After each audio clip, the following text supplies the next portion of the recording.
নমস্কাৰ নতুন এটা ভিডিঅ'লৈ পুনৰবাৰ স্বাগতম জনাইছোঁ। বহুত দিনৰ পিছত আজিও আপোনালোকৰ মাজত কেইটামান মহৎ লোকৰ বাণী লৈ আহিছোঁ। আশা কৰোঁ ভিডিঅ'টো ভাল পাব। গতিকে বলক ভিডিঅ'টো আৰম্ভ কৰোঁ। মহাত্মা গান্ধীয়ে কৈছিল, আদৰ্শহীন মানুহ গুৰি বতা নোহোৱা নাৱৰ দৰে।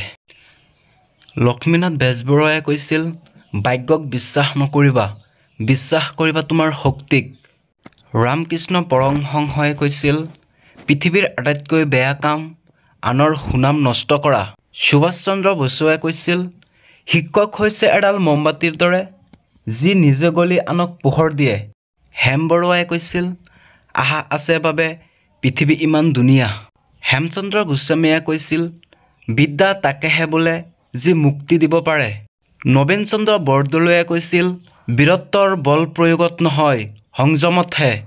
ৰঘুনাথ চৌধুৰীয়ে কৈছিল, জ্ঞানৰ আনন্দই নিজৰ আত্মাক তৃপ্তি দিয়ে।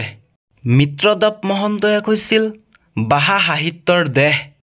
সৰ্বপল্লী ৰাধাকৃষ্ণনে কৈছিল, আদৰ্শ শিক্ষক সেইসকল যিসকলে শিক্ষাৰ্থীক চিন্তা কৰিবলৈ শিকায়। আব্ৰাহাম লিংকনে কৈছিল, নোৱাৰা শব্দটো মূৰ্খৰ বাৰালত থাকে। মহাত্মা গান্ধীয়ে কৈছিল, যি নিজস্বক হেৰুৱায় তেওঁ সকলোৱে হেৰুৱায়। সৰ্বপল্লী ৰাধাকৃষ্ণনে কৈছিল, এনেকুৱা শিক্ষাৰ প্ৰয়োজন যি পৃথিৱীৰ মানুহৰ বাবে কল্যাণ হয়। নেতাজী সুভাষ চন্দ্ৰ বসুৱে কৈছিল, মোক তেজ দিয়া, মই তোমাক স্বাধীনতা দিম।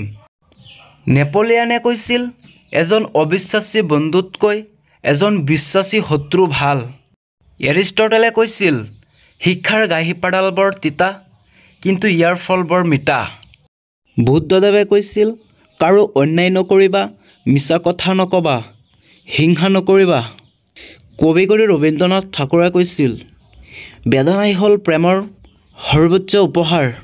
সৰ্বপল্লী ৰাধাকৃষ্ণনে কৈছিল, আমি এনেকুৱা শিক্ষা বিচাৰোঁ যি নৱপ্ৰজন্মক সামাজিক আৰু অৰ্থনৈতিক ক্ষেত্ৰত পৰিৱৰ্তন কৰিবলৈ সক্ষম হ'ব।